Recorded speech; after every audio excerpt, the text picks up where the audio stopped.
ದೇವರ ಪರಿಶುದ್ಧ ನಾಮಕ್ಕೆ ಸ್ತೋತ್ರ ಉಂಟಾಗಲಿ. ಈ ದಿನದಲ್ಲಿ ನಮ್ಮ ಈ ವಿಷನ್ ಟಿವಿಯ ನೆಟ್ವರ್ಕ್ನ ಮೂಲಕವಾಗಿ ದೇವರ ಈ ಸಂದೇಶವನ್ನು ಹಂಚಿಕೊಳ್ಳುವುದಕ್ಕೆ ದೇವರು ಸಹಾಯ ಮಾಡಿದ್ದಕ್ಕಾಗಿ ನಾನು ಸ್ತುತಿ ಸ್ತೋತ್ರಗಳನ್ನು ಸಲ್ಲಿಸ್ತೇನೆ. ಇದರ ಮೂಲಕ, ಈ ಸಂದೇಶದ ಮೂಲಕ ಅನೇಕರಿಗೆ ದೇವರು ದೈವಿಕ ಜ್ಞಾನದಿಂದ ತುಂಬಿಸಿ ಅವರ ಜೀವಿತದಲ್ಲಿ ಒಂದು ಮಾರ್ಪಾಡು ಉಂಟಾಗುವಂತೆ ದೇವರು ಸಹಾಯ ಮಾಡಲಿ.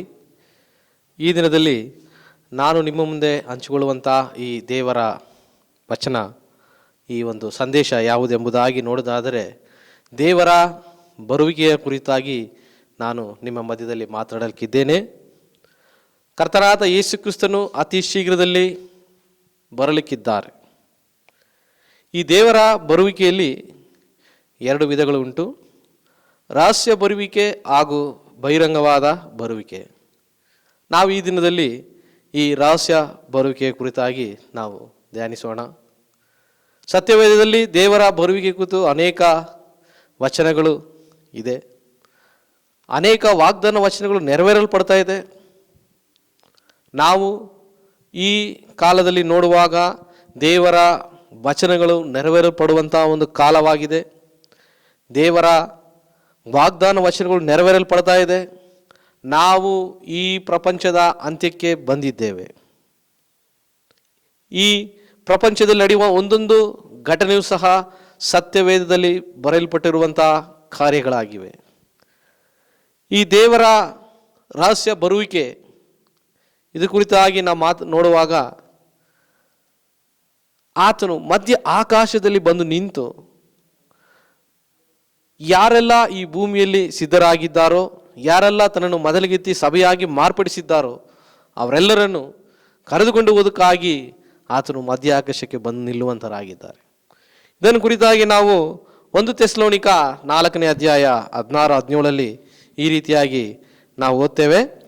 ಕರ್ತನು ತಾನೇ ಆಜ್ಞಾಘೋಷಣದೊಡನೆಯೂ ಪ್ರಧಾನ ದೂತನ ಶಬ್ದದೊಡನೆಯೂ ದೇವರ ತುತ್ತೂರಿ ಧ್ವನಿಯೊಡನೆಯೂ ಆಕಾಶದಿಂದ ಇಳಿದು ಬರುವನು.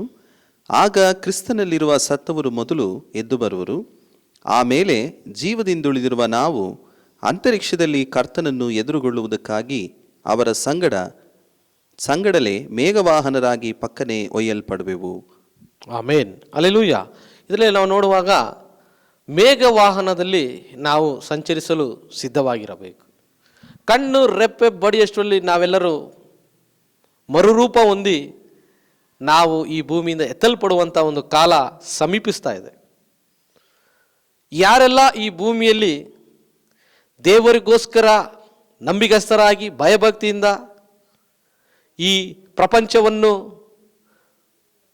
ಅದನ್ನು ತ್ಯಜಿಸಿ ಈ ಕಣ್ಣಿನ ಆಸೆ, ಶರೀರದ ಆಸೆ, ಬದುಕು ಬಾಳಿನ ಡಂಬ ಇವೆಲ್ಲವನ್ನು ತ್ಯಜಿಸಿ ದೇವರಿಗೋಸ್ಕರ ಆ ಶಿಲುಬೆಯನ್ನು ಹೊತ್ತುಕೊಂಡು ಆ ಪರಲೋಕ ರಾಜ್ಯವೆಂಬ ಆ ನಿತ್ಯ ಜೀವವೆಂಬ ಪದವಿಯನ್ನು ಪಡೆದುಕೊಳ್ಳೋದಕ್ಕಾಗಿ ಯಾರೆಲ್ಲ ಹಂಬಲಿಸ್ತಾರೋ, ಯಾರೆಲ್ಲ ಆ ಕಾರ್ಯಕ್ಕೋಸ್ಕರ ಪ್ರಯಾಸ ಪಡ್ತಾರೋ ಅವರು ತನ್ನನ್ನು ಮೊದಲಿಗಿತಿಯಾದ ಸಭೆಯಾಗಿ ಮಾರ್ಪಡಿಸಿಕೊಂಡು ದೇವರ ದೂತರ ಆ ಒಂದು ತುತ್ತೂರಿ ಶಬ್ದವನ್ನು ಕೇಳುವಾಗ ಎಲ್ಲರೂ ಎತ್ತಲ್ಪಡುವಂತೆ ಎಂಬುದಾಗಿ ಸತ್ಯವೇದದಲ್ಲಿ ನಾವು ಓದಿದ್ದೇವೆ. ನಮಗಿಂತ ಮುಂಚಿತವಾಗಿ ಸತ್ತವರು ಮೊದಲು ಎದ್ದು ಬರ್ತಾರೆ ಎಂಬುದಾಗಿ ನಾವು ಓದಿದ್ದೇವೆ. ಅನಂತರ ಜೀವದಿಂದ ಉಳಿದಿರುವ ನಾವು ಫಕ್ಕನೆ ಒಯ್ಯಲ್ಪಡುತ್ತೇವೆ ಎಂಬುದಾಗಿ. ಆದುದರಿಂದ ನನ್ನ ಆತ್ಮೀಯ ಸಹೋದರ ಸಹೋದರಿಯರೇ, ಇದು ಅಂತ್ಯಕಾಲವಾಗಿದೆ, ಇದು ಕಡೆಗಾಲವಾಗಿದೆ. ದೇವರ ವಾಗ್ದಾನ ವಚನಗಳು ನೆರವೇರಲ್ಪಡ್ತಾ ಇದೆ. ಇಲ್ಲಿ ಸತ್ಯವೇದದಲ್ಲಿ ಬರೆಯುವಂಥ ಒಂದೊಂದು ಅಂಶಗಳು ನಮ್ಮ ಕಣ್ಗಳ ಮುಂದೆ ನೆರವೇರಲ್ಪಡ್ತಾ ಇದೆ. ಅದೇ ರೀತಿಯಾಗಿ ಇದರಲ್ಲಿ ನಾವು ಇನ್ನೊಂದು ವಚನ ನೋಡೋಣ. 2 ಪೇತ್ರ 3ನೇ ಅಧ್ಯಾಯ 10ನೇ ವಚನ. ಕರ್ತನ ದಿನವು ಕಳ್ಳನು ಬರುವಂತೆ ಬರುತ್ತದೆ. ಆ ದಿನದಲ್ಲಿ ಆಕಾಶ ಮಂಡಲವು ಮಹಾಘೋಷದಿಂದ ಇಲ್ಲದೆ ಹೋಗುವುದು. ಸೂರ್ಯ ಚಂದ್ರ ನಕ್ಷತ್ರಗಳು ಉರಿದು ಲಯವಾಗಿ ಹೋಗುವವು. ಭೂಮಿಯು ಅದರಲ್ಲಿರುವ ಕೆಲಸಗಳು ಸುಟ್ಟು ಹೋಗುವು. ಆಮೇನ್. ಇಲ್ಲಿ ನಾವು ನೋಡ್ತೇವೆ ಕರ್ತನ ಬರುವಿಕೆ, ಈ ರಹಸ್ಯ ಬರುವಿಕೆಯನ್ನು ಯಾವ ರೀತಿಯಾಗಿ ಬರೆಯಲ್ಪಟ್ಟಿದೆ ಎಂಬುದಾಗಿ ನೋಡೋದಾದರೆ ಕಳ್ಳನ ಬರುವಿಕೆಗೆ ಹೋಲಿಸಲ್ಪಟ್ಟಿದ್ದಾರೆ. ಈಗ ಒಬ್ಬ ಕಳ್ಳ ಒಂದು ಮನೆಯನ್ನು ಕದ್ದುಕೊಳ್ಳುವುದಕ್ಕಾಗಿ ಬರುವುದಾದರೆ ಅವನು ಯಾರಿಗೂ ಹೇಳ್ಬಿಟ್ಟು ಬರೋದಿಲ್ಲ, ಇಲ್ಲ ಮೆಸೇಜ್ ಮಾಡೋದಿಲ್ಲ, ಇಲ್ಲ ಫೋನ್ ಮಾಡೋದಿಲ್ಲ, ಇಲ್ಲ ಮಿಸ್ ಕಾಲ್ ಕೊಡೋದಿಲ್ಲ.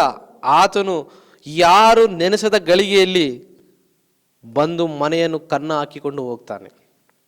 ಅದೇ ರೀತಿಯಾಗಿ ನಾವು ನೆನೆಸದ ಗಳಿಗೆಯಲ್ಲಿ ಕರ್ತರಾದ ಯೇಸು ಕ್ರಿಸ್ತನು ನಮ್ಮೆಲ್ಲರನ್ನು ಕರೆದುಕೊಂಡು ಹೋಗೋದಕ್ಕಾಗಿ, ಕಳ್ಳನ ಹಾಗೆ ಬಂದು ನಮ್ಮೆಲ್ಲರನ್ನು ಕರೆದುಕೊಂಡು ಹೋಗೋದಕ್ಕಾಗಿ ಆತನು ಸಿದ್ಧರಾಗಿದ್ದಾರೆ.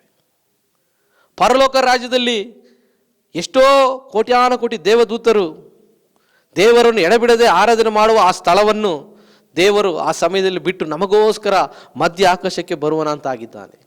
ಆತನು ಬಂದು ಸಿದ್ಧವಾಗಿರುವ ಪ್ರತಿಯೊಂದು ಮೊದಲಗೀತೆಯಾದ ಸಭೆಯ ಒಂದೊಂದು ದೇವ ಜನರನ್ನು ಕಣ್ಣು ರೆಪ್ಪೆ ಬಡಿಸಲು ಎಲ್ಲರನ್ನು ಕರೆದುಕೊಂಡು ಹೋಗುವುದಕ್ಕಾಗಿ ಆತನು ಸಿದ್ಧರಾಗಿದ್ದಾನೆ. ಇಲ್ಲಿ ನಾವು ನೋಡ್ತೇವೆ ಈ 2 ಪೇತ್ರ 3:10 ಕರ್ತನ ಬರುವಿಕೆ ಎಂಬುದಾಗಿ.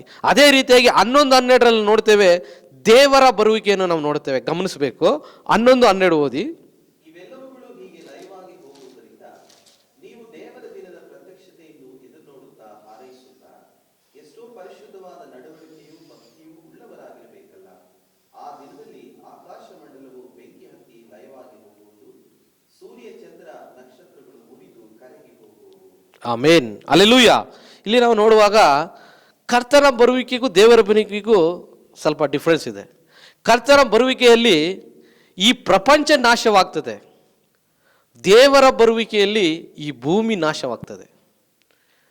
ಈ ಪ್ರಪಂಚ ಅಂತ ನಾವು ಯಾವುದನ್ನು ಹೇಳ್ತೇವೆ ಎಂಬುದಾಗಿ ನೋಡೋದಾದರೆ, ಜೀವವುಳ್ಳ ಸಕಲ ಜೀವರಾಶಿಗಳನ್ನು ಪ್ರಪಂಚ ಎಂಬುದಾಗಿ ನಾವು ವಿಂಗಡಿಸಲಾಗ್ತದೆ.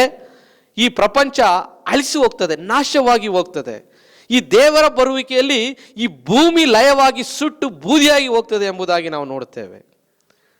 ದೇವರ ರಹಸ್ಯ ಬರುವಿಕೆಯ ನಂತರ 7 ವರ್ಷ ಕಾಲ ಈ ಒಂದು ಪ್ರಪಂಚವು ಈ ಒಂದು ಭೂಮಿಯಲ್ಲಿರುವಂಥ ಸಕಲ ಜನರನ್ನು ಒಬ್ಬ ಸರ್ವಾಧಿಕಾರಿಯ ಕೆಳಗೆ ಈ ಪ್ರಪಂಚವು ತಳ್ಳಲ್ಪಡ್ತದೆ. ಈಗಾಗಲೇ ಅಂತ್ಯಕ್ರಿಸ್ತನ ಬರುವಿಕೆಗೋಸ್ಕರ ಸಕಲ ಸಿದ್ಧತೆಗಳು ನಡೀತಾ ಇದೆ. ನಮಗೆ ಗೊತ್ತಿಲ್ಲ, ಅನೇಕ ವಿಚಾರಗಳು ನಡೀತಾ ಇದೆ. ಅದೇ ದೆಸಲೋಕ ಪುಸ್ತಕಗಳನ್ನು ಓದುವಾಗ ಅಧರ್ಮ ಸ್ವರೂಪನು ಈಗಲೂ ತನ್ನ ಕಾರ್ಯವನ್ನು ಗುಪ್ತವಾಗಿ ಮಾಡ್ತಾ ಇದ್ದಾನೆ ಎಂಬುದಾಗಿ, ಅಧರ್ಮ ಸ್ವರೂಪನು ಎಂಬುದಾಗಿ ಹೇಳುವುದಾದರೆ ಅಂತ್ಯಕ್ರಿಸ್ತನ ಕುರಿತಾಗಿ ಹೇಳಲ್ಪಟ್ಟಿದೆ. ಆತನಿಗೋಸ್ಕರ ಫಾಲೋವರ್ಸ್ ಇವತ್ತು ಸಿದ್ಧಪಡಿಸ್ತಾ ಇದ್ದಾರೆ ಅಂದರೆ, ನಾವು ಯಾವ ರೀತಿಯಾಗಿ ದೇವರ ರಹಸ್ಯ ಬರುವಿಕೆಗೆ ಸಿದ್ಧವಾಗ್ತಿದ್ದೀವೋ ಅದೇ ರೀತಿಯಾಗಿ ಅಂತ್ಯಕ್ರಿಸ್ತನ ಬರುವಿಕೆಗೋಸ್ಕರವೂ ಈ ಪ್ರಪಂಚ ಸಿದ್ಧವಾಗ್ತಾ ಇದೆ. ದೇವರ ರಹಸ್ಯ ಬರುವಿಕೆ ಆದ ನಂತರ ಆ ಅಧರ್ಮ ಸ್ವರೂಪನು, ಆ ಅಂತ್ಯಕ್ರಿಸ್ತನು ಈ ಪ್ರಪಂಚವನ್ನು ಆಳ್ವಿಕೆ ಮಾಡೋದಕ್ಕೋಸ್ಕರ ಈ ಪ್ರಪಂಚಕ್ಕೆ ಬರುತ್ತಾನೆ. ಅವನು ಒಂದು ಪ್ರದೇಶದಲ್ಲಿ ಕೂತು ಇಡೀ ಪ್ರಪಂಚವನ್ನು ಆಳ್ವಿಕೆ ಮಾಡ್ತಾನೆ. ಈಗ ನಮ್ಮ ಭಾರತ ದೇಶದಲ್ಲಿ ಅನೇಕ ಕುಲ, ಭಾಷೆ, ಜಾತಿ, ಧರ್ಮಗಳಿದೆ. ಆದರೆ ಆ ಅಂತ್ಯಕ್ರಿಸ್ತನ ಆಳ್ವಿಕೆಯಲ್ಲಿ ಒಂದೇ ಧರ್ಮವಾಗಿರ್ತದೆ. ಅವನೊಬ್ಬನ್ನೇ ಪೂಜೆ ಮಾಡಬೇಕು, ಅವನಿಗೆ ನಮಸ್ಕಾರ ಮಾಡಬೇಕು, ಅವನಿಗೆ ಅಡ್ಡ ಬೀಳಬೇಕು. ಯಾರೆಲ್ಲ ಅವನಿಗೆ ನಮಸ್ಕಾರ ಮಾಡೋದಿಲ್ವೋ, ಯಾರೆಲ್ಲ ಅಡ್ಡ ಬೀಳೋದಿಲ್ವೋ ಅವನು ತನ್ನ ಸ್ವರೂಪವನ್ನು ಉಂಟು ಮಾಡಿ ಆ ಸ್ವರೂಪವು ಪ್ರತಿಯೊಬ್ಬರನ್ನು ಹುಡುಕಿ ಬಂದು ಕೊಲೆ ಮಾಡುವಂಥದ್ದಾಗಿದೆ. ಇದರಲ್ಲಿ ನಾವು ಪ್ರಕಟ ಪುಸ್ತಕದಲ್ಲಿ ನಾವು ಓದ್ತೇವೆ. ಆದುದರಿಂದ ಕಠಿಣವಾದ ದಿನಗಳು ನಮ್ಮ ಮುಂದೆಗಳಿದೆ, ಕಠಿಣವಾದ ಕಾಲಗಳು ಮುಂದೆ ಬರ್ತದೆ. ನಮ್ಮ ನಂಬಿಕೆಗೆ ಶೋಧನೆ ಉಂಟಾಗುವ ದಿನಗಳು ಬರ್ತದೆ. ಎಷ್ಟೋ ಹೋರಾಟಗಳ ಮಧ್ಯದಲ್ಲಿ ಇವತ್ತು ಎಷ್ಟೋ ಸಭೆಗಳು ಹೋಗ್ತಾ ಇದೆ. ಆದರೆ ವಾಕ್ಯವು ಸ್ಪಷ್ಟವಾಗಿ ಹೇಳ್ತದೆ. ಲೂಕನ ಬರೆದ ಸುವಾರ್ತೆಯಲ್ಲಿ 17ನೇ ಅಧ್ಯಾಯದಲ್ಲಿ 27ರಿಂದ 30ನೇ ವಚನ ತನಕ ನಾವು ಓದ್ತೇವೆ. ನೋಹನು ನಾವೆಯಲ್ಲಿ ಸೇರಿದ ದಿನದ ತನಕ ಜನರು ಊಟ ಮಾಡುತ್ತಿದ್ದರು, ಕುಡಿಯುತ್ತಿದ್ದರು, ಮದುವೆ ಮಾಡಿಕೊಳ್ಳುತ್ತಿದ್ದರು, ಮದುವೆ ಮಾಡಿಕೊಡುತ್ತಿದ್ದರು. ಆಗ ಜಲಪ್ರಳಯವು ಬಂದು ಎಲ್ಲರನ್ನೂ ನಾಶ ಮಾಡಿತು. ಮತ್ತು ಲೋಟನ ದಿವಸಗಳಲ್ಲಿ ನಡೆದ ಪ್ರಕಾರ ನಡೆಯುವುದು. ಅವರು ಊಟ ಮಾಡುತ್ತಿದ್ದರು, ಕುಡಿಯುತ್ತಿದ್ದರು, ಕೊಳ್ಳುತ್ತಿದ್ದರು, ಮಾರುತ್ತಿದ್ದರು, ನೆಡುತ್ತಿದ್ದರು, ಕಟ್ಟುತ್ತಿದ್ದರು. ಆದರೆ ಲೋಟನು ಸೊದೋಮ್ ಊರನ್ನು ಬಿಟ್ಟು ಹೋದ ದಿವಸದಲ್ಲಿ ಆಕಾಶದಿಂದ ಬೆಂಕಿ ಗಂಧಕಗಳು ಸುರಿದು ಅವರೆಲ್ಲರನ್ನೂ ನಾಶ ಮಾಡಿದವು. ಮನುಷ್ಯಕುಮಾರನು ಪ್ರತ್ಯಕ್ಷವಾಗುವ ದಿವಸದಲ್ಲಿ ಅದೇ ರೀತಿ ಇರುವುದು. ಆಮೇನ್, ಹಲ್ಲೆಲೂಯಾ. ಇಲ್ಲಿ ನಾವು ನೋಡುತ್ತೇವೆ ಎರಡು ವಿಧವಾದ ನಾಶವು ಆಲ್ರೆಡಿ ಸಂಭವಿಸಿದೆ. ಮೊದಲನೇದಾಗಿ ಜಲಪ್ರಳಯ, ಅದು ನೋವನ ದಿನಗಳಲ್ಲಿ ನಡೆದಂಥದ್ದು. 40 ದಿವಸ ಕಾಲ ಹಗಲಿರುಳು ಮಳೆ ಸುರಿದು ಆಕಾಶದಲ್ಲಿ ನಾವು ನೋಡುವಾಗ ತೊಬೆಗಳು ತೆರೆದವು, ಭೂಮಿಯ ಕೆಳಗಿಡುವ ಸಲೆಗಳು ಒಡೆದವು ಎಂಬುದಾಗಿ ನಾವು ಸತ್ಯವೇದದಲ್ಲಿ ಓದ್ತೇವೆ. ಆದಿಕಾಂಡ 9 11, 12, 13 ಓದ್ತೇವೆ ನಾವು. ನಾನು ನಿಮ್ಮನ್ನು ನಿಮ್ಮ ಸಂತತಿಯವರನ್ನು ನಿಮ್ಮ ಕೂಡ ನಾವೆಯಿಂದ ಹೊರಟು ಬಂದ ಪಶು ಪಕ್ಷಿ ಮೃಗಾದಿ ಸಕಲ ಭೂಜಂತುಗಳನ್ನು ಕುರಿತು ಸ್ಥಿರ ಪ್ರತಿಜ್ಞೆ ಮಾಡುತ್ತೇನೆ. ಆ ಪ್ರತಿಜ್ಞೆ ಯಾವುದೆಂದರೆ, ಇನ್ನು ಮೇಲೆ ಎಲ್ಲ ಪ್ರಾಣಿಗಳು ಪ್ರಳಯದಿಂದ ನಾಶವಾಗುವುದಿಲ್ಲ, ಇನ್ನು ಮುಂದೆ ಭೂಮಿಯನ್ನು ಹಾಳು ಮಾಡುವ ಪ್ರಳಯವು ಬರುವುದೇ ಇಲ್ಲ ಎಂದು ಹೇಳಿದನು. ಆಮೇನ್. ಇಲ್ಲಿ ನಾವು ನೋಡುವುದಾದರೆ, ಇನ್ನು ಮುಂದೆ ನಾವು ದೇವರು ಈ ಪ್ರಪಂಚವನ್ನು ನೀರಿನಿಂದ ಅಳಿಸುವುದಿಲ್ಲ. ಯಾಕೆಂದರೆ ಆಲ್ರೆಡಿ ನೋವನ ದಿನಗಳಲ್ಲಿ ನೀರು ಬಂದು ಎಲ್ಲ ಮನುಷ್ಯರು ನಾಶವಾಗಿ ನಾವೆಯಲ್ಲಿ ಸೇರಿದಂಥ ನೋವನ ಹೆಂಡತಿ, ಆತನ 3 ಮಕ್ಕಳು, ಆತನ 3 ಸೊಸೆಗಳು, ಇವ್ರು 6 ಜನ ಮಾತ್ರ, 8 ಜನ ಮಾತ್ರ ಉಳ್ಕೊಂಡ್ರು ಎಂಬುದಾಗಿ ನಾವು ಸತ್ಯವೇದದಲ್ಲಿ ಓದ್ತೇವೆ. ಈ ಅವರ ಒಂದು ಕಾಲಘಟ್ಟದಲ್ಲಿ ಪ್ರಪಂಚವು ಯಾವ ರೀತಿ ನಾಶವಾಯಿತು ಎಂಬುದಾದರೆ, ಅದು ನೀರಿನಿಂದ ಅಳಿಸಿ ನಾಶವಾಯಿತು. ಆ ದಿನದಲ್ಲಿ ನೋವನು ಎಷ್ಟೋ ದೇವರ ಬರುವಿಕೆ ಕುರಿತಾಗಿ ಹೇಳುವಾಗ, ಈ ಪ್ರಪಂಚದಲ್ಲಿ ಅನ್ಯಾಯ ಅಕ್ರಮ ತುಂಬಿ ತುಳುಕುವಾಗ ಜನರು ಯಾರು ಆತನ ಮಾತಿಗೆ ಬೆಲೆ ಕೊಡಲಿಲ್ಲ. ಆತನನ್ನು ಗೇಲಿ ಮಾಡಿದ್ರು, ಆತನ ಅವಮಾನ ಮಾಡಿದ್ರು, ತಿರಸ್ಕಾರ ಮಾಡಿದ್ರು. ದ ಸೇಮ್ ಸಿಚುವೇಶನ್ ಇವತ್ತು ನಮ್ಮ ಕಾಲದಲ್ಲಿ ನಡೀತಾ ಇದೆ. ಜನರು ಕುಡಿಯುತ್ತಾ, ತಿನ್ನುತ್ತಾ, ಮದುವೆ ಮಾಡಿಕೊಳ್ಳುತ್ತಾ ಎಲ್ಲ ನಾಡ್ತಾ ಇದ್ದಾರೆ. ಆದರೆ ಆ ನೀರು ಅವರು ಎದುರು ನೋಡುವಂಥ ಸಮಯದಲ್ಲಿ ನೀರು ಬಂದು ಬಡಿದುಕೊಂಡು ಹೋಗಿ ಎಲ್ಲ ಹೇಗೆ ರೀತಿ ನಾಶವಾಯಿತೋ ಅದೇ ರೀತಿ ಮನುಷ್ಯಕುಮಾರನು ಬರುವ ಸಮಯದಲ್ಲಿ ನಡೀತದೆ ಎಂಬುದಾಗಿ. ಈಗ ನಾವು ನೋಡೋದಾದರೆ ಅನೇಕ ಕಡೆಗಳಲ್ಲಿ ಮಳೆ ಬಂದು ಜಲಾವೃತ ಆಗ್ತಾ ಇದೆ. ಅನೇಕ ಕಡೆಯಲ್ಲಿ ನೀರುಗಳು ಬಂದು ಕೊಚ್ಚಿ ಹೋಗ್ತಾ ಇದೆ, ಊರೇ ಹೋಗ್ತಾ ಇದೆ. ಅನೇಕರಿಗೆ ಗೊತ್ತಿಲ್ಲ ಇದು ಯಾವ ರೀತಿ, ಇದು ಒಂದು ಪರಿಸರ ರೀತಿಯಾಗಿ ನಡೀತಾ ಇದೆ ಅಂತೆ. ಆದರೆ ಇದು ಸತ್ಯವೇದದಲ್ಲಿ ಬರೆಯಲ್ಪಟ್ಟಿದೆ. ಈ ಪ್ರಪಂಚವು ಯಾವ ರೀತಿ ನಾಶ ಆಗಬೇಕು ಎಂಬುದಾಗಿ ಸತ್ಯವೇದಲ್ಲಿ ಬರೆಯಲ್ಪಟ್ಟಿದೆ. ವಾಕ್ಯವು ಸ್ಪಷ್ಟವಾಗಿ ಹೇಳ್ತಾ ಇದೆ. ಆ ದಿನಗಳು ನೋವನ ದಿನಗಳಂತೆ, ಲೋಟನ ದಿನಗಳಂತೆ ಇದ್ದವು. ಎರಡನೇದಾಗಿ ನಾವು ನೋಡೋದಾದ್ರೆ ಲೋಟನ, ಈ ಸೋದೋಮ್ ಗೋಮರ ಪಟ್ಟಣದ ಕುರಿತಾಗಿ ನಾವು ನೋಡುವಾಗ, ಸೋದೋಮ್ ಗೋಮರ ಪಟ್ಟಣವು ಅಸಹ್ಯ ಕಾರ್ಯಗಳಿಗೆ, ಒಂದು ಘೋರ ಪಾಪಕ್ಕೆ ತುತ್ತಾಗಿತ್ತು. ಅಲ್ಲಿ ಸಲಿಂಗ ಕಾಮವು ಹೆಚ್ಚಾಗಿ ತುಂಬಿ ತುಳುಕ್ತಾ ಇತ್ತು. ಲೋಟನ ಮನೆ ಒಳಗೆ ಬಂದಂಥ ಆ ಮನುಷ್ಯರನ್ನು ಜನರು ಎಲ್ಲ ಮುತ್ತಿಕೊಂಡು ಹೇಳ್ತಾರೆ. ಅದನ್ನು ನಾವು ಸತ್ಯವೇದದಲ್ಲಿ ಓದ್ತೇವೆ. ಆದಿಕಾಂಡ 19:5 ಲೋಟನಿಗೆ, ಈ ರಾತ್ರಿ ನಿನ್ನ ಬಳಿಗೆ ಬಂದ ಮನುಷ್ಯರು ಎಲ್ಲಿ? ಅವರನ್ನು ಹೊರಕ್ಕೆ ತೆಗೆದುಕೊಂಡು ಬಾ, ಅವರೊಡನೆ ನಮಗೆ ಸಂಗಮವಾಗಬೇಕೆಂದು ಕೂಗಿ ಹೇಳಿದರು.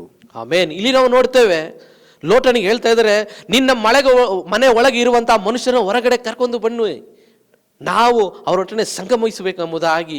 ಆ ಒಂದು ಹೋಮೋ ಸೆಕ್ಸುಯಾಲಿಟಿ ಕುರಿತಾಗಿ ಅಲ್ಲಿ ಹೇಳಲ್ಪಟ್ಟಿದೆ. ಆ ಒಂದು ಘೋರ ಪಾಪ ಕುರಿತಾಗಿ, ಆ ಪಾಪ ಅಕ್ರಮ ತುಂಬಿ ತುಳುಕ್ತಾ ಇದ್ದ ಕಾರಣ ದೇವರ ಕೋಪಾಗ್ನಿಯು ಆ ಒಂದು ಸೊದೋಮ್ ಗೋಮರ ಪಟ್ಟಣದ ಮೇಲೆ ಬಂತು.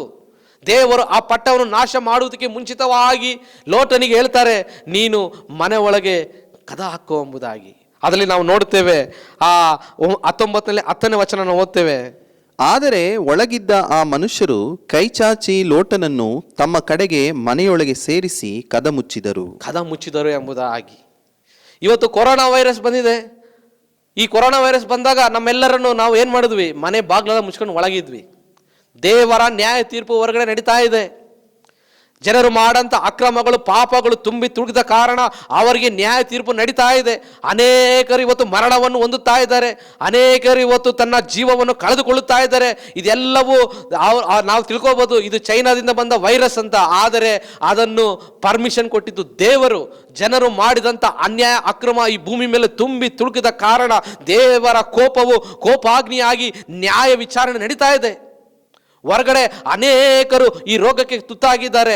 ಆದರೂ ನಮ್ಮನ್ನು ದೇವರು ಒಳಗೆ ಕದ ಮುಚ್ಚಿಕೋ ಎಂಬುದಾಗಿ. ಆ ದಿನದಲ್ಲಿ ಲೋತನು ಯಾವ ರೀತಿಯಾಗಿ ಒಳಗೆ ಹೋಗಿ ಕದ ಮುಚ್ಚಿಕೊಂಡು ಆ ಜನರು ಹೇಳ್ಕೊಂಡ್ರು, ಅದೇ ರೀತಿಯಾಗಿ ಇವತ್ತು ದೇವರು ನಮ್ಮನ್ನು ಸುರಕ್ಷಿತವಾಗಿ ಕಾಪಾಡ್ತಾ ಇದ್ದಾರೆ. ನನ್ನ ಆತ್ಮೀಯ ಸಹೋದರ ಸಹೋದರಿಯರೇ, ಇದು ಅಂತ್ಯಕಾಲವಾಗಿದೆ. ಈ ಒಂದು ಘೋರ ಪಾಪ, ಈ ಲೋತನ ದಿನಗಳಲ್ಲಿ ನಡೆದಂಥ ಒಂದು ಸೊದೋಮ್ ಗೋಮರದಲ್ಲಿ ನಡೆದಂಥ ದೊಡ್ಡ ಪಾಪ, ಅದು ಇವತ್ತಿಗೂ ನಮ್ಮ ಈ ಪ್ರಪಂಚದಲ್ಲಿ ನಡೀತಾ ಇದೆ, ತುಂಬಿ ತುಳುಕ್ತಾ ಇದೆ. ಅದರಲ್ಲಿ ಹೆಚ್ಚು ಅದಕ್ಕೆ ಪ್ರಾಧಾನ್ಯ ಕೊಟ್ಟಂಥ ದೇಶ ಯಾವುದೆಂಬುದಾಗಿ ನೋಡೋದಾದರೆ ಅಮೆರಿಕ, ಸ್ಪೇನ್ ಹಾಗೂ ಇಟಲಿ. ಅಲ್ಲಿ ಎಷ್ಟು ಕೊರೋನಾ ವೈರಸ್ ಬಂದಿದೆ ಗೊತ್ತಾ? ಎಷ್ಟು ಜನ ಮರಣ ಹೊಂದಿದ್ದಾರೆ ಗೊತ್ತಾ? ಎಷ್ಟು ಜನ ಅದರಲ್ಲಿ ತನ್ನ ಜೀವವನ್ನು ಕಳೆದುಕೊಂಡಿದ್ದಾರೆ? ಕಾರಣ ಅವರು ಮಾಡಿದ ಅನ್ಯಾಯ ಅಕ್ರಮಗಳು, ಆ ಘೋರ ಪಾಪ ಹೋಮೋಸೆಕ್ಷುಯಾಲಿಟಿ, ಈ ಒಂದು ದೊಡ್ಡ ಸಲಿಂಗ ಕಾಮ ಪಾಪದಿಂದ ದೇವರ ಕೋಪವು ಅವರ ಮೇಲೆ ಬಂದಿದೆ. ಇಂಗ್ಲೆಂಡಲ್ಲಿ 2004ರಲ್ಲಿ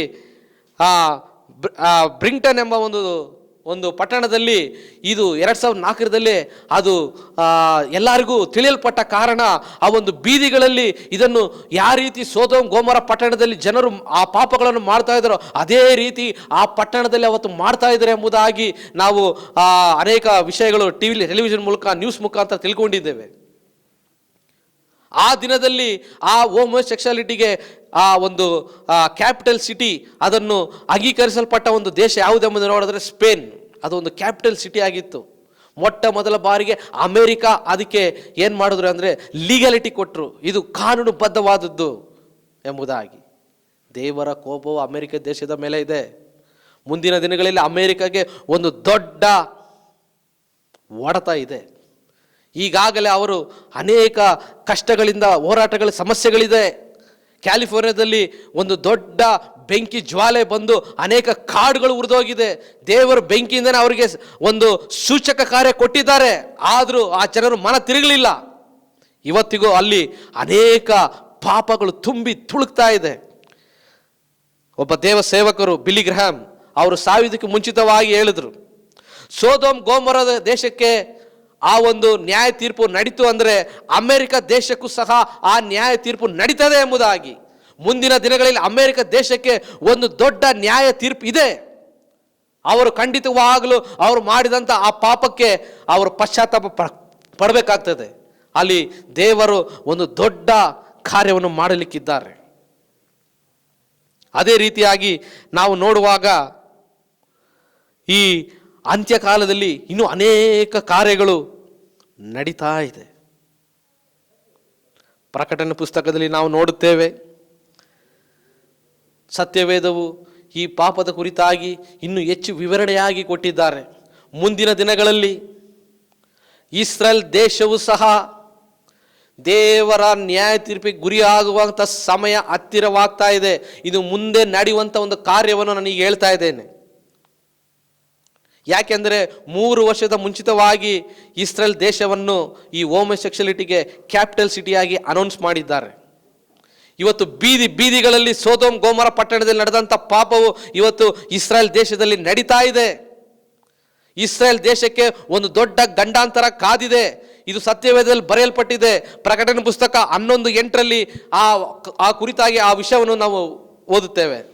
ಈ ಸಾಕ್ಷಿಗಳ ಶವಗಳು ಮಹಾಪಟ್ಟಣದ ಬೀದಿಯಲ್ಲಿ ಬಿದ್ದಿರುವವು. ಆ ಪಟ್ಟಣಕ್ಕೆ ಗೂಢಾರ್ಥವಾಗಿ ಸೊದೋಮ್ ಎಂತಲೂ ಐಗುಪ್ತ ಎಂತಲೂ ಹೆಸರುಗಳುಂಟು. ಇವರ ಒಡೆಯನು ಸಹ ಅಲ್ಲಿಯೇ ಶಿಲುಬೆಗೆ ಹಾಕಲ್ಪಟ್ಟನು. ದೇವರು ಯೇಸು ಸ್ವಾಮಿ ಶಿಲುಬೆಯಲ್ಲಿ ಹಾಕಲ್ಪಟ್ಟ ಜಾಗ ಯೆರೂಸಲೇಮ್ ಪಟ್ಟಣದಲ್ಲಿ ದೊಡ್ಡ ಒಂದು ಗಂಡಾಂತರ ಕಾದಿದೆ. ಅಲ್ಲಿ ನಡೆಯುವಂಥ ಅನ್ಯಾಯ, ಅಕ್ರಮ, ಸೊದೋಮ್ ಗೊಮೋರ ಅದನ್ನು ಗೂಢಾರ್ಥವಾಗಿ ತಿಳಿಸಲ್ಪಟ್ಟಿದ್ದಾರೆ.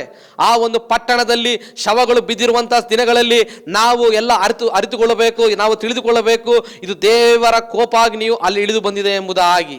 ಮುಂದಿನ ದಿನಗಳಲ್ಲಿ ಅದು ನಡೀತದೆ. ಆ ವಚನವು ನಾವು ಓದ್ತೇವೆ, ಅದೇ 11:13. ಅದೇ ಗಳಿಗೆಯಲ್ಲಿ ಮಹಾಭೂಕಂಪ ಉಂಟಾಗಿ ಆ ಪಟ್ಟಣದ 10ರಲ್ಲೊಂದು ಅಂಶವು ಬಿದ್ದು ಹೋಯಿತು.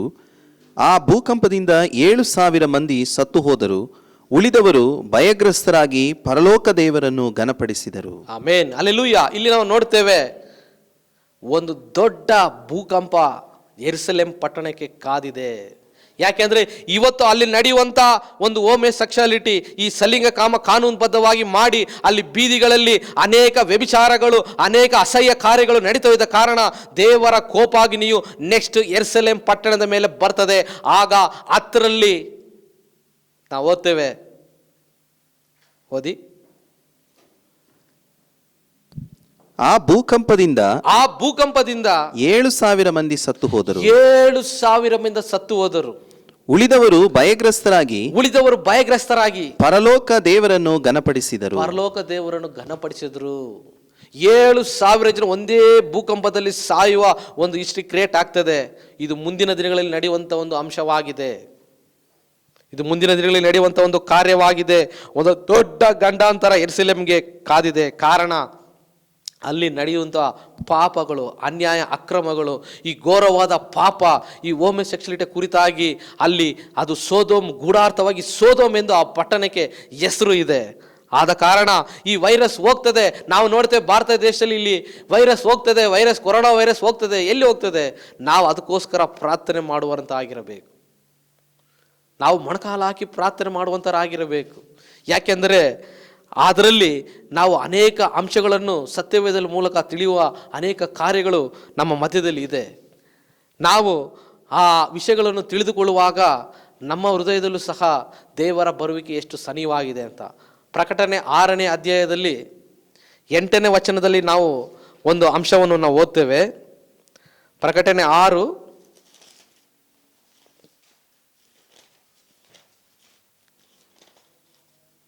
7, 8.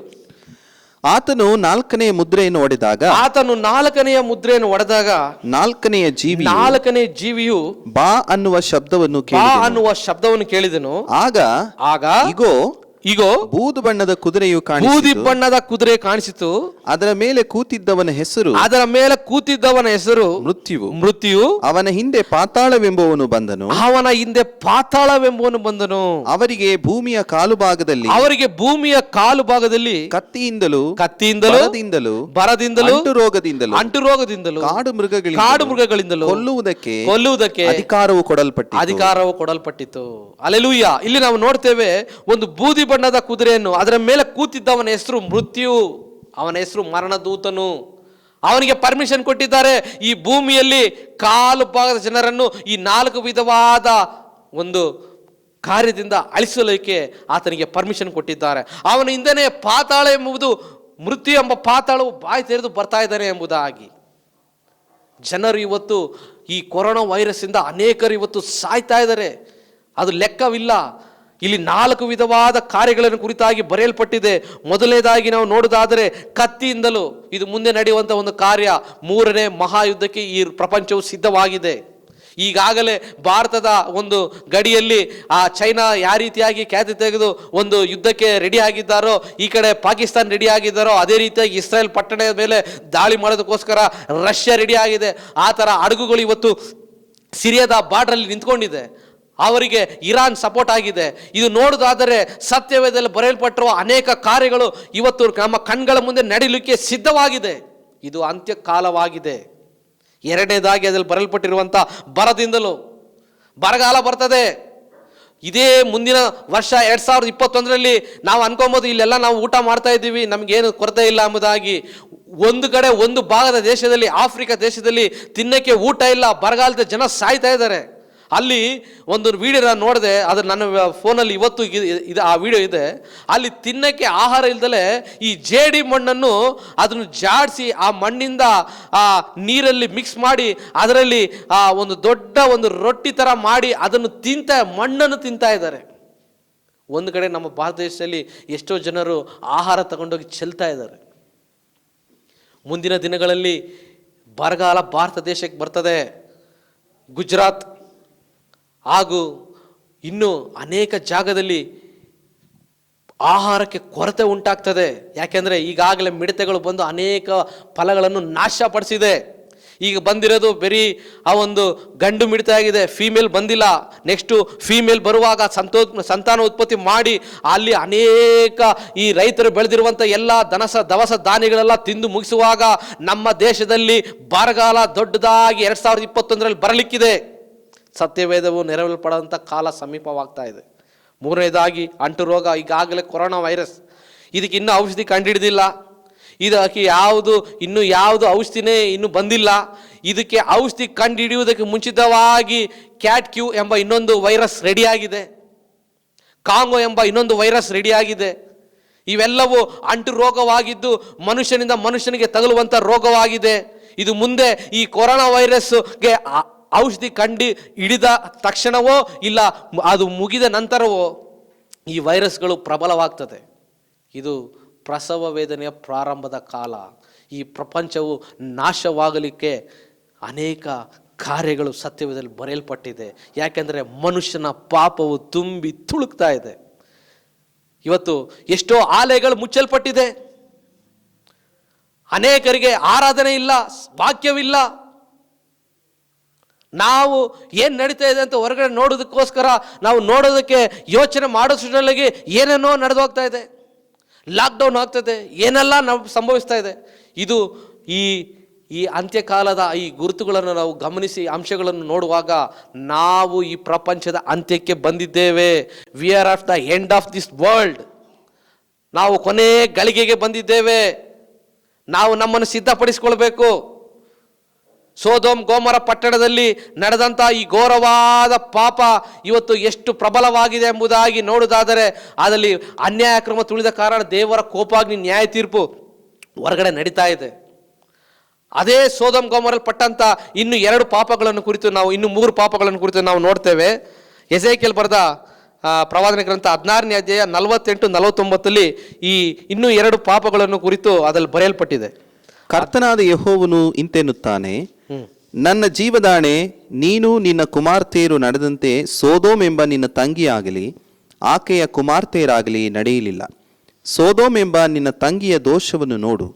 ಹೆಮ್ಮೆ ಪಡುವುದು, ಹೊಟ್ಟೆ ತುಂಬಿಕೊಳ್ಳುವುದು, ಸ್ವಸುಖದಲ್ಲಿ ಮುಳುಗಿರುವುದು, ಇವು ಆಕೆಯಲ್ಲಿಯೂ ಆಕೆಯ ಕುಮಾರ್ತೆಯರಲ್ಲಿಯೂ ಇದ್ದವು. ಅಲ್ಲದೆ ಆಕೆಯು ದೀನ ದರಿದ್ರರಿಗೆ ಬೆಂಬಲವಾಗಿರಲಿಲ್ಲ. Amen, hallelujah.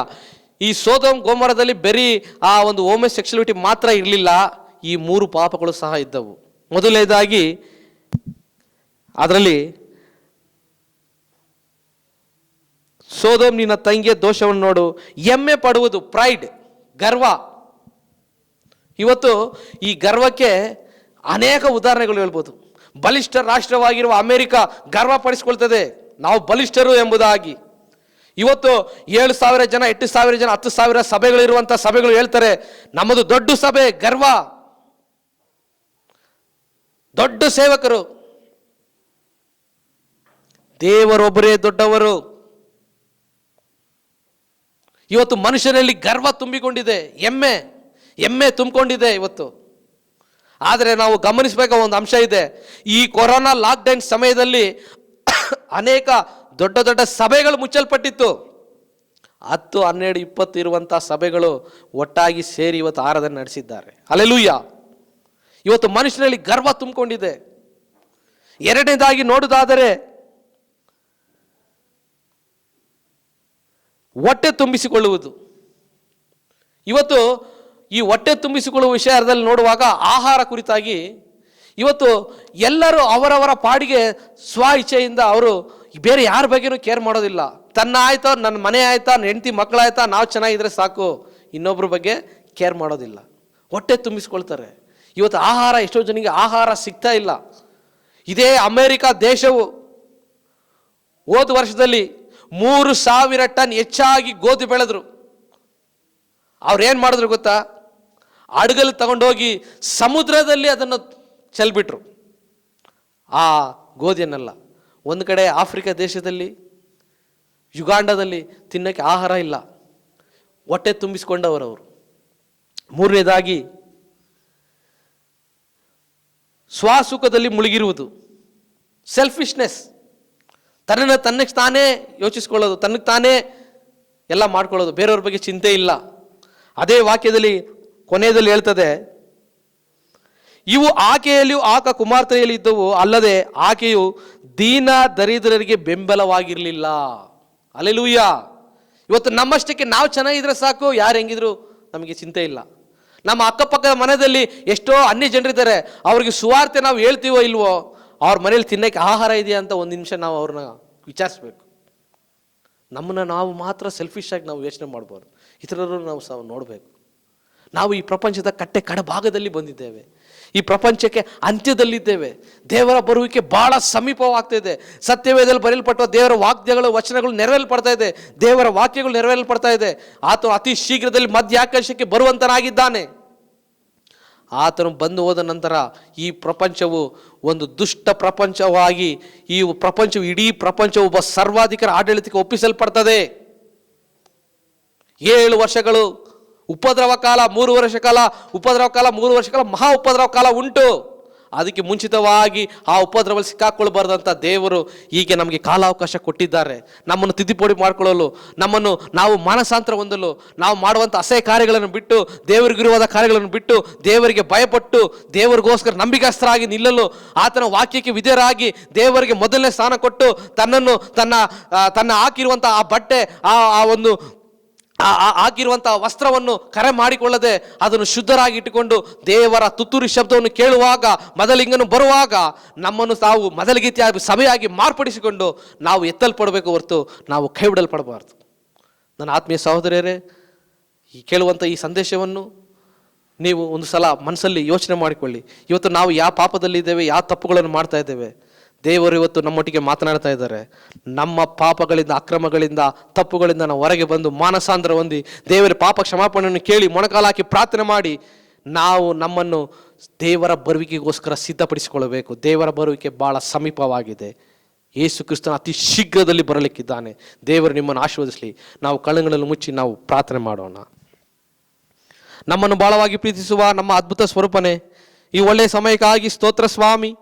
ಈ ಒಂದು ಪರಿಶುದ್ಧವಾದ ದಿನದಲ್ಲಿ ಸ್ವಾಮಿ, ಈ ವಾಕ್ಯವನ್ನು ಹಂಚಿಕೊಳ್ಳಲು ಈ ವಿಷನ್ ಟಿವಿ ಮೂಲಕವಾಗಿ ನಮಗೆ ಕೊಟ್ಟಂಥ ಈ ಮಹಾ ಅವಕಾಶಕ್ಕಾಗಿ ಸ್ತೋತ್ರ ಸ್ವಾಮಿ.